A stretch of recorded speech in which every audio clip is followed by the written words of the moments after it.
Perfect. I see 12:03 on my clock, so I think this is a great time to get started.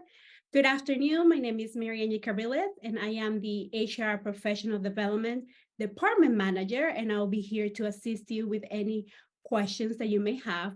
Welcome to today's webinar, The Road to Success in Luxury Global Real Estate, Insights and Advice from Top Agents. Before I formally start the webinar and introduce our subject matter experts, I would like to remind everyone that this webinar is being recorded and it will be sent to you via email. Obviously, watching live is always a better experience, especially because you can interact with our panelists during the Q&A portion of the webinar. This webinar, it's not for CE credits, so you do not need to be on camera. The only people that you should be seeing on camera is the three panelists and myself right now. Now let's get started with the exciting stuff.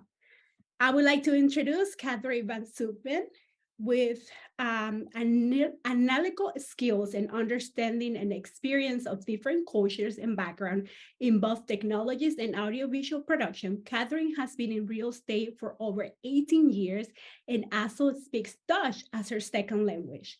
I don't think I gave her name justice, but I love the pronunciation she gave me at the beginning of the webinar.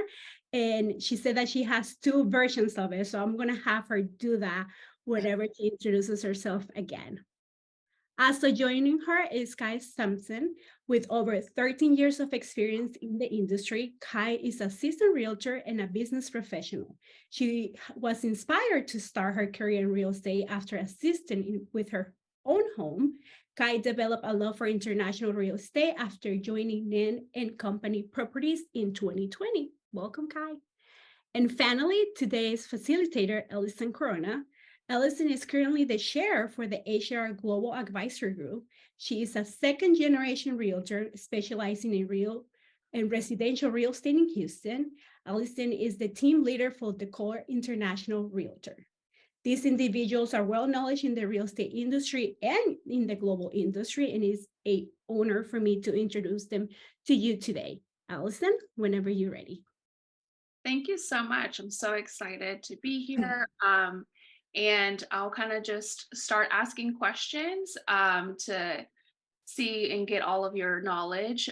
So, as an agent in the global luxury real estate industry, could you discuss what parameters are used to actually determine a luxury listing? Who wants to go first? I'll start and then Catherine can give the long version because I don't talk very long and I'm so shy to be on webinars. Hi, everybody. Luxury listings typically are characterized by, price points, exclusive locations, and unique features, right, Catherine? Yeah. So I was gonna say the price point is obviously what most people think about, but that price point is determined by certain features like the location, certain architecture, the features that the properties have. So wine cellars and things like that, and even some amenities can make a property luxury. So Yeah. Okay. And so, what would you consider, I guess, the amenities? Are there specific ones? Yeah, you could, um, spa, a Okay. spa, indoor basketball court. Really depends on who your client is, but yeah, some of those unique features. Okay. And how did you guys break into the global luxury market? So I'll go first on this one. For me, it was like being around people that are in that market. So, by hobbies that you do, I like to travel. And so I meet lots of people that like to travel. And a lot of times we'll stay at the nicer places or do liveaboards where people are just more affluent. So just being around the people, it kind of made it that, that I just started getting the clients from there. So having your sphere in that market. Cool. That's a great question. And that's one of the reasons too, why I was intrigued by this webinar. Because just being in real estate for 13 years, obviously I didn't start off in luxury. I come from a very humble background and I did not run in those circles and, have people that are considered high net worth, right? Um, Up until I started getting clients that were, professional athletes and things of that sort, but I took a common interest in luxury. I remember going into my first years ago luxury property with my broker at the time, and I think that property had like 6 AC units. And I was just like, "Oh my God." And so I took an interest. I didn't recognize this world. I didn't come from that background. So I took an interest in it. And so I think for me to answer that question, it was just to start. I found a passion in it and I just needed to start and I needed to plant a seed. And it was like, well, how do I get started? And I literally started by reading luxury magazines. I traveled, but I didn't travel a whole lot. We traveled once a year on vacation, whether it's Jamaica, Costa Rica, or what have you. But I just started and I tried to understand that world. And it is a completely different world from most of us, right? I think that's what's so fascinating by some of the things that we see in luxury and on TV. And so at that point, then starting to get into those circles and starting to go to country clubs and hang around. And then also for me, it was transitioning to a brokerage that did specialize in that and give those opportunities for you to be a part of that world, so to speak. So for me, it was webinars like this, getting into those rooms, learning that market, and just really discovering what that entire world was about. So I hope that wasn't too long-winded, but I just remember being new and wanting to know how do I do this? And I think Catherine also said earlier about getting your CIPS, which is also helpful. But even with our brokerage is partnered with Leading RE and Luxury Portfolio and Christie's, like going to their conferences, their webinars, and getting into those rooms has really helped tremendously. And I love that Catherine has 18 years of experience worth as someone like me is a newbie in the luxury global world and I'm still learning and growing. And I think that's amazing as well. So And I think Kai made a good point too by reading the magazines and learning the lingo and understanding why a property would have 6 AC units. And I think just immersing yourself in the market is the biggest thing you can do. Great. And so once you like got into the market, is there any barriers that you guys had to overcome, in regards to like any specific laws or financing or anything like that? You want to go, Kai? nothing major that I've had to overcome. I've always leaned on mortgage brokers in that profession and also real estate attorneys. For example, I have a client now who's looking to purchase in Panama and in Costa Rica. So I've partnered with other agents also at that office to help and guide me because obviously I'm not flying to Costa Rica You should. every 2 or 3 days. But even something interesting is expats, right? Um, connecting with expats in that area that also helps. But I typically I hadn't had any barriers yet, thank God. But I lean on the mortgage broker professionals and my real estate attorney in that area to help. I think some of the barriers that you run across when you work with global, and that's for luxury and non-luxury clients, that things are just different in their countries where they come from. And so I'm not an expat because I'm an immigrant, but I've learned how to buy real estate and I know how different it is. So I know to understand that nobody knows the process when they get here. And so you have to know it by heart to the point that you can actually explain it to them. And it's always better to over explain. And if there's something that you don't know, make sure that you have a team of partners, whether it's your brokerage, if you're part of one of the bigger ones, or if you just have a really good team around you that can help you with that. Okay. And are there any tips that you can share with, realtors getting started in global real estate? I know that you guys mentioned CIPS, but is there any other extra tips that you guys may have? For me, the biggest one was CIPS, because although you can't learn everything about international real estate, it's a really good place to learn what you need to know, and then apply it to the country where your clients are coming from. So to me, that is definitely the first step that everybody should take. Hi. I agree. Okay. Now, are there any current trends that you're seeing in the global market, and are there any resources that have been like very valuable to you guys for your success? Yeah, I'm seeing a lot of eco-friendly trends. And of course, amenities like we discussed earlier, spas, home theaters, things of that nature. I really say, I guess, tips and trends that have helped me is leveraging social media and creating my brand around that niche. I think honestly, same thing, sustainability and the products that they're using.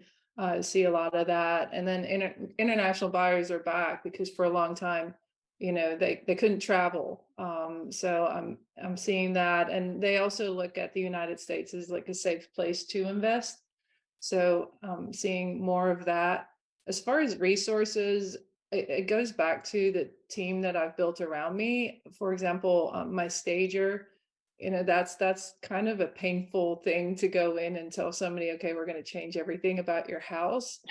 And especially when you're working with international buyers, that could be very different than what we need to market that house like. And my stager, if I give her a heads up of where the people are coming from, she will actually research the culture and make sure that she approaches them in a way that's comfortable for them.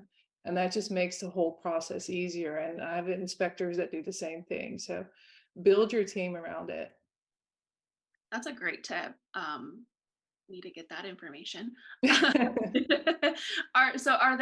Would you consider all affluent clients the same?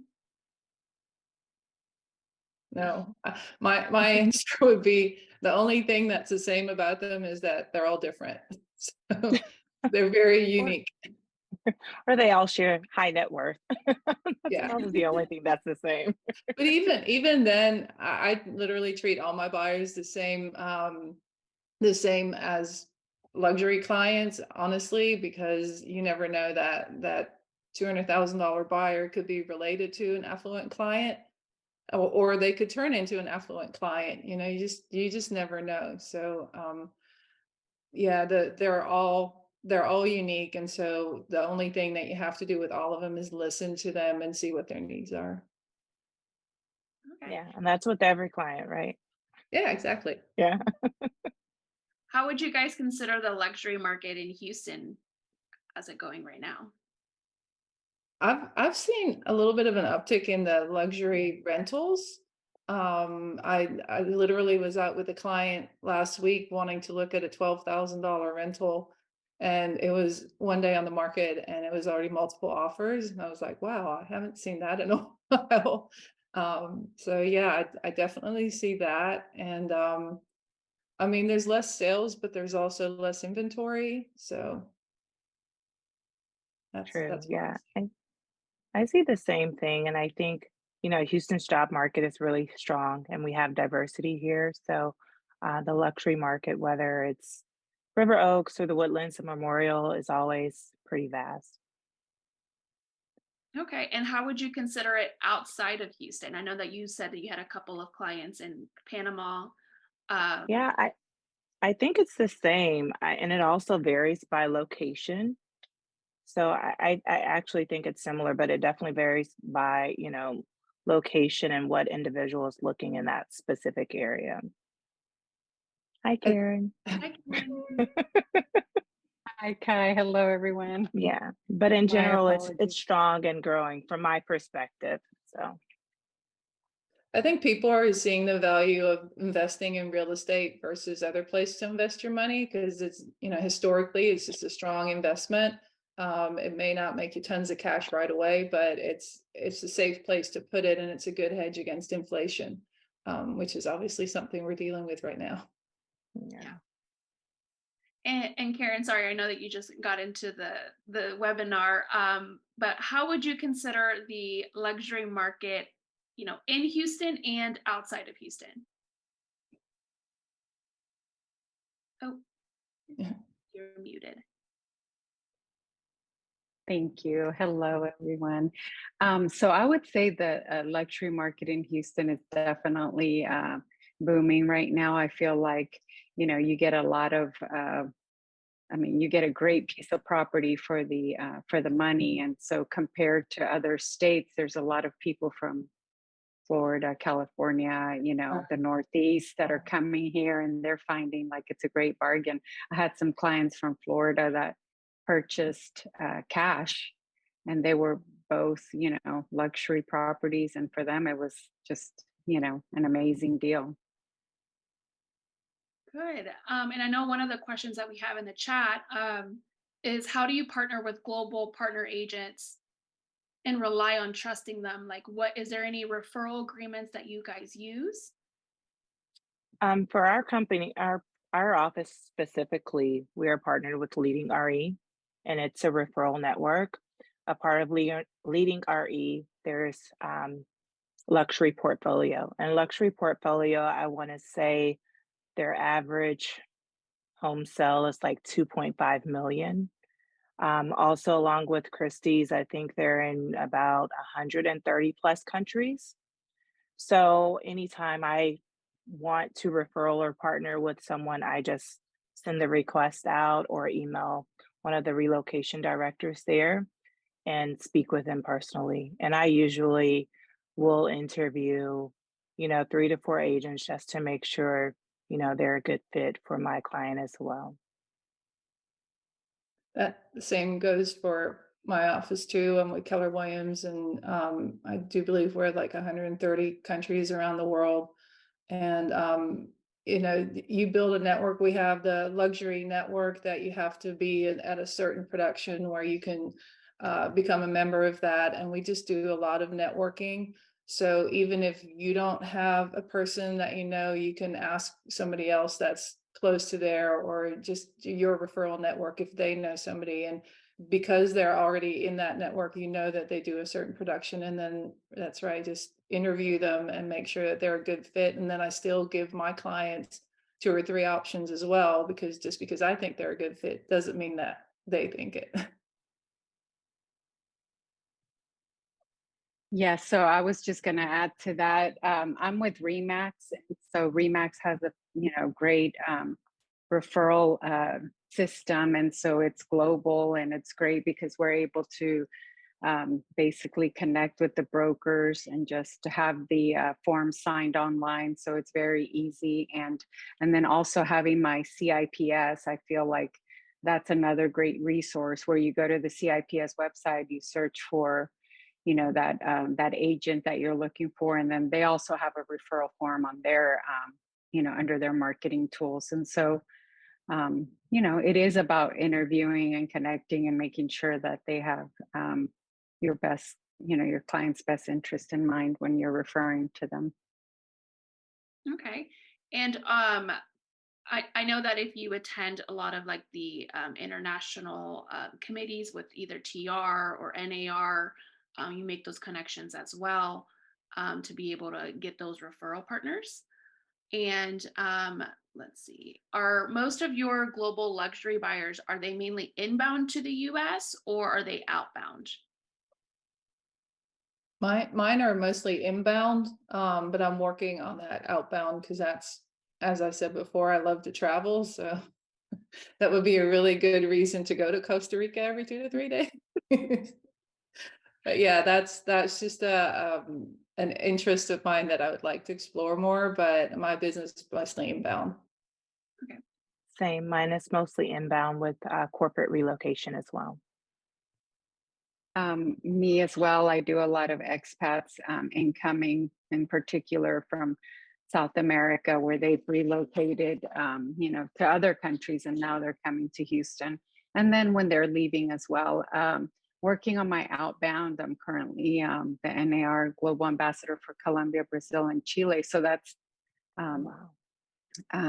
something that there's a lot We of should nice talk. Yes, absolutely.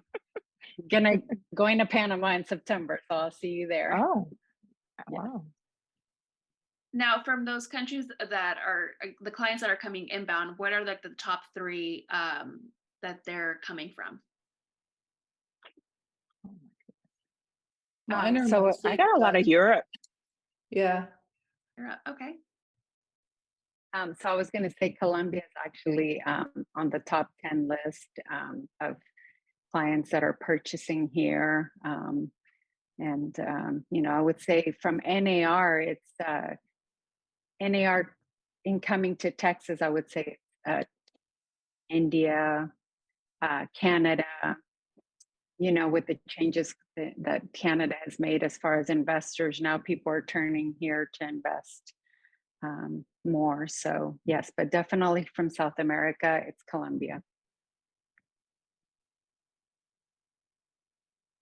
You're muted.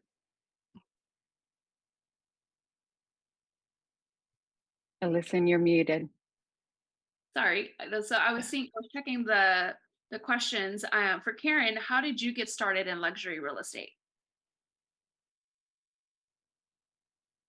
So I got my certification, and I feel like that course was really helpful. It just really helped me understand all the different aspects of luxury, and the different types of clients.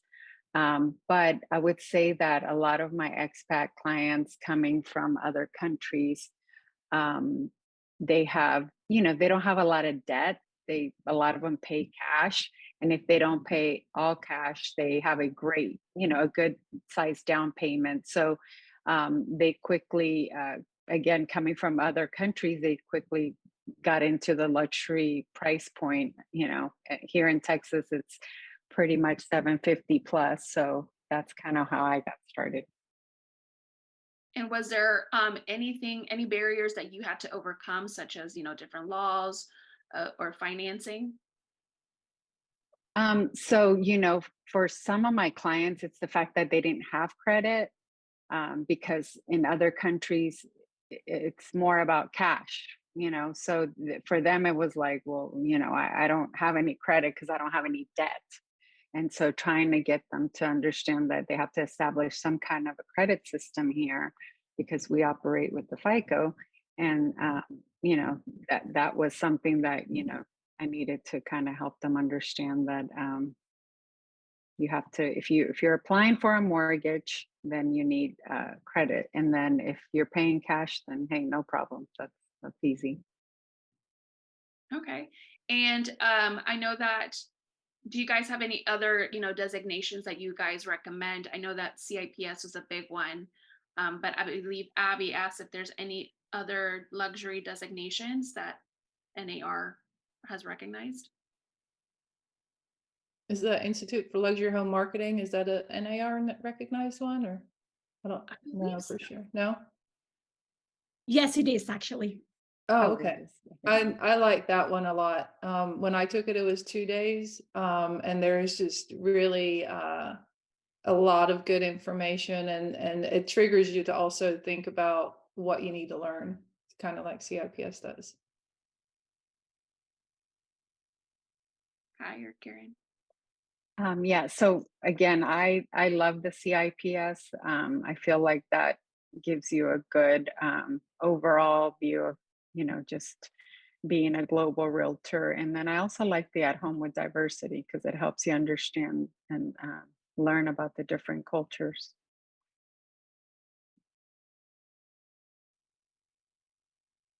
Kai, any other recommendations? No, I agree. Sorry, I was reading the chat. That's fine. So, Trying to do two things at once. I agree. Yeah, I like CFPS as well. and I know that HBR is hosting a luxury designation on May 23rd, and I believe Mary Angie included the link on the chat as well. One other question was, how are you guys attracting your overseas buyers? So For me, it's my last name. They're like, she must be foreign. No, it's a very Dutch last name. Of course, there's Shell. There's a lot of Dutch people that work for Chevron, and they literally find me by my last name. That's how I got started in it. And then there's Facebook groups for Dutch in Houston, Dutch in Katy. So that's where I get a lot of my business from. And Karen? Yes, so mine started with the relocation of the expats, just because I'm bilingual and I can, speak, write, and read Spanish fluently. So, and then after that, it was by referral. So a lot of the clients that were coming and they knew someone, and perhaps they were with a different company that I wasn't on their relocation list, then they would just basically request me, and then I would, get on with that company, sign the forms, and yeah, little by little, it was just growing. Same, relo, and word of mouth. Once certain clients found out that you could do, international sales, and other people would refer me. So, but it started for me with relocation. But no one's requesting me because of my last name. That's for certain. And I will say that Pretty also cool. about relocations. I know everybody's always like, oh my gosh, you're taking all my money. But keep in mind that if you have one relocation where you have to split your commission a little bit, they may know a lot of people where you don't have to share with a relocation company. So don't just nix it because of that split that you have to do one time. Okay. And what are some of the risks and challenges associated with investing in luxury real estate, such as, market volatility, geopolitical instability, and currency fluctuations? I'll start for me. I won't speak on the currency aspect, but as far as sometimes I've run into situations where I'll give an example. Some of my younger clients who are athletes, they just live a certain lifestyle, and I presented a property, or, they went to buy and we negotiated a great deal. And then I say, hey, this property, and this could probably go for anybody, but this property is already top of the line. Please don't go adding another $500,000 worth of God only knows, right? And I've had a client before say, but this is just a basic house. And I'm like, no, let me show you my house. You may kill yourself, but no, it's just really a difference of lifestyle sometimes. So that's some challenges that I faced, maybe over customizing a house because of access to money and a certain lifestyle, or sometimes an image that younger athletes want to keep up. And then when it's time to sell that home, that I'm sweating bullets because it's like, hey, I put this, I need to get this back. And so that has been one of my, I wouldn't say risks, but challenges. So. Catherine? Challenges, yeah, currencies obviously is a big one, but I think that's also a reason why people want to invest in the United States, because the dollar is fairly stable. I mean, there's always going to be some fluctuation, but relative to other countries, I think it's still a very safe place. And the money transfers, people can have $500,000 in the bank in Canada or Europe or whatever, but that still needs to come over this way, and you still need to help them facilitate that, help them understand how that works. That's a good comment. If I can just jump in before you ask Karen, how do you feel about, and this could be off topic, but when you talk about currency and the state of all the talk with the US dollar right now, and BRICS, and planning, another super currency, like, how do you have those? Have you had to have those conversations yet? I've not had to have those Yeah. conversations yet. Most of my clients do that research themselves. But no, I've not had to have that conversation. Yeah, I've had some clients who are like, the US dollar is falling. I So haven't seen it yet. yeah. Yeah, I was gonna add to that, the FERPTA, just trying to educate, clients with the FERPTA, putting them in contact with someone that can help them to make sure that, everything is done correctly, because I think that it's something that not everybody's familiar with. And so after the Patriot Act, things changed, and we need to help our clients understand all the different laws and rules. And sometimes they get excited when they're purchasing, but when it's time to sell, it's like, what? I have to do what? Yeah, you have to have a tax ID, or you have to pay capital gains as an investor, or whatever the situation is. So yeah, just making sure you have the right team in place. Which brings me to the next question. Is there any sort of taxes and fees associated with buying and owning luxury properties? Not just here, but in different countries as well. That's different in every country. So you really, that's why where CIPS comes in, where you need to think, you need to know what to think about, and then find your resources. And NAR has great resources like Karen, like there's global ambassadors that can help you find that information and put you in touch with local resources as well. So Yeah, you definitely don't want to, like, you know, go into it thinking that it's the same as it is here, because it's not.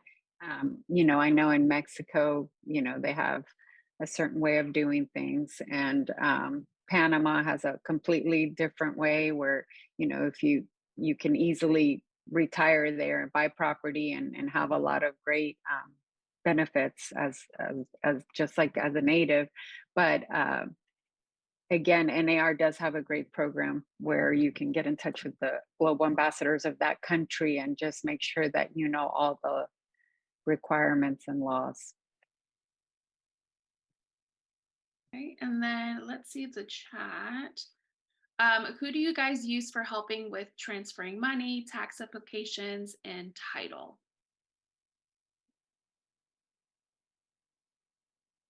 I hand them tools, but then I let them decide what they want to use. So I don't do it for them, because that's not my expertise. I'm a realtor.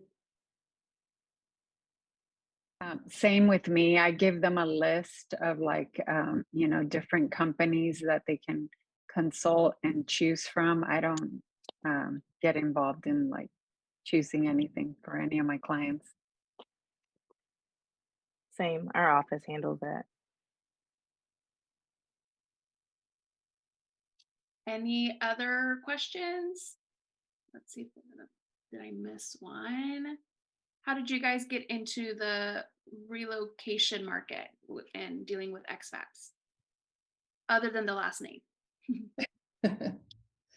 I think Um, I didn't sign up to be a relocation agent. It's just that my clients oftentimes were relocation um, expats. So that's how I got, but I don't actively pursue the business. we have a relocation department at our firm, and so they have selected a few agents to work in that department. Yeah, I would say that with me, it started off with just a couple of companies that are, like local here in the Fort Bend County area. And then it was basically from there that I built my referral business and started expanding. But they do interview you, they do want to see you're qualified, you have the experience. So, you can definitely be put on a short list and hope that you make that referral as a referral agent. Okay, and then one of the other questions we got was, how are the legal and regulatory requirements for buying and selling luxury real estate in the countries you are interested in? What resources do you use? I use local realtors. I try to visit the countries and make connections with those realtors, because then I also have more of a feeling if I can trust them.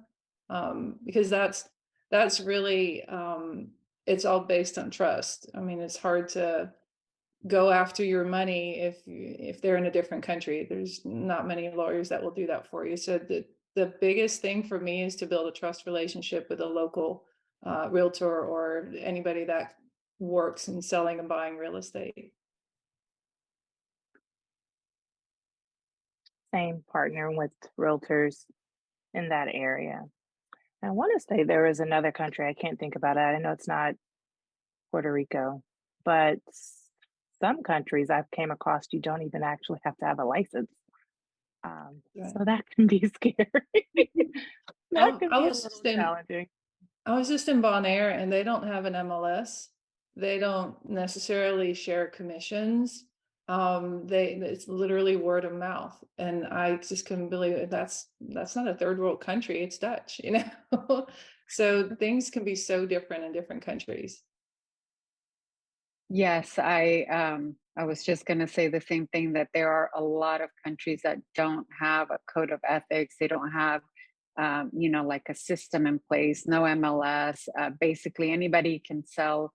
As a matter of fact, multiple agents, not really agents, but multiple people can just try to help sell the same property, and so it's really kind of an unorganized, chaotic way, if you ask me. But with that said, the National Association of Realtors has formed bilateral partners with like over 116 countries. So looking to that, I think it's a good place to start, because now you know that this country is trying to implement some type of a code of ethic, where you can say, okay, I can reach out to this broker and make sure that we're doing business in the same, you know, level of I don't know, ethical standards or whatever. So definitely getting in touch with agents that you can interview, talk to, build trust with. That would be important. And all of you said about partnering with other realtors in that country, what is the main resource that you're using? Is it the CIPS network, or are you attending events in those countries? Um, for me, it's really my affiliation with Christie's and leading RE. I mean, it's been really phenomenal because the agents that I've been able to partner with, there's some of them are selling really ultra luxury, and 20 million and plus. And so I've been able to be a part of that network, and it's helped me tremendously. Like, whether it's in a brokerage in Barbados or what have you, I've been able to capitalize on those networks. For me, it's yes, it's easiest for me to look within my own brokerage, because we do also have that luxury subgroup. But there's also the Global Advisory Group, which I'm also a part of. And if I need an agent somewhere, then I will always ask in that group, because a lot of times people will have those relationships. If you are CIPS, there is a Facebook group where you can ask people that have invested in their CIPS overseas. They're usually pretty serious about what they're doing. So I don't just look within my brokerage. If you're not with a big brokerage, then there's still a lot of other options for you. Yes, I was going to mention the ingoing and outgoing trade missions to countries. That's a great way to get familiar with the country and the top players in real estate in that country, because they're usually involved. They're putting them together. So trade missions are a great way to just get a lot of information, network, and get familiar with the people in the city. FIOPSI is another organization that's worldwide. So for me personally, I'm again with REMAX for 20 years. So they have a global presence in like a lot of countries. And, I've traveled a lot and I always see, REMAX office. I make sure to stop by, give them my card, get their card. And so I start building my network globally that way. But CIPS again is probably the most recognized, I think, amongst realtors that do business internationally. See a theme. Yeah, CIPS. Um, let's see, they're talking regarding, what is the average commission split with foreign agents that you've been seeing? Obviously, it'll be different depending on the country, but As in referral fees? yes. Mhm. Okay, it depends on the price point, but 25 to 30% is what I usually negotiate. Same, 25 to 30, and it's negotiable. So Yes, I don't know if there's an always average. always negotiable, but yes, I think up to probably 40% was the highest, and it depends on the price point and if it's a listing versus helping a buyer. So yeah. Right, I think I've gotten all the questions. If there's anyone else, CIPS, I know we have one coming up soon. I believe Mary Angie's going to put the link to sign up for that course. And then we also have the Global Luxury Marketing designation coming up May 24th. And then we also have Global Day, which is a full day on May 24th, where we're going to have different topics regarding FERPTA, which we've discussed, as well as CIPS, and then also other panelists. So if you are interested in attending, highly recommend it. We'll put the link in the chat. Let's see. Any other questions? Oh, there's one of the links.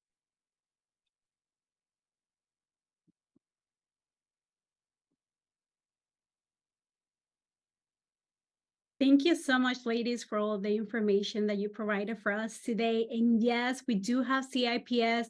We are offering one in June and one in September.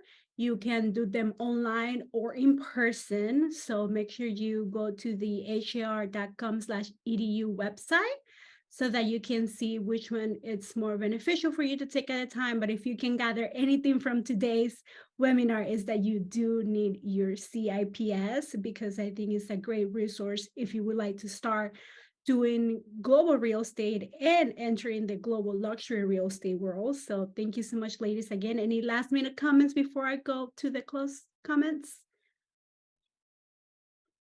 Thank you for the opportunity of being here, and I apologize for my technical difficulties earlier, but this was a great conversation with you ladies. Thank you. It was very a much. wealth of knowledge. I even learned a couple of things. So Karen And all and Catherine, I'll be calling you. Good. Absolutely. Thank you. And again, Global Day, it's happening. It's in May 24th. I put the link to register for that. There's going to be a lot of great information. It's one of my favorite days because you get to learn more about global real estate, how to enter that market, and the people that are thriving in that market. So it's a great opportunity for you to attend. It's going to be held in person.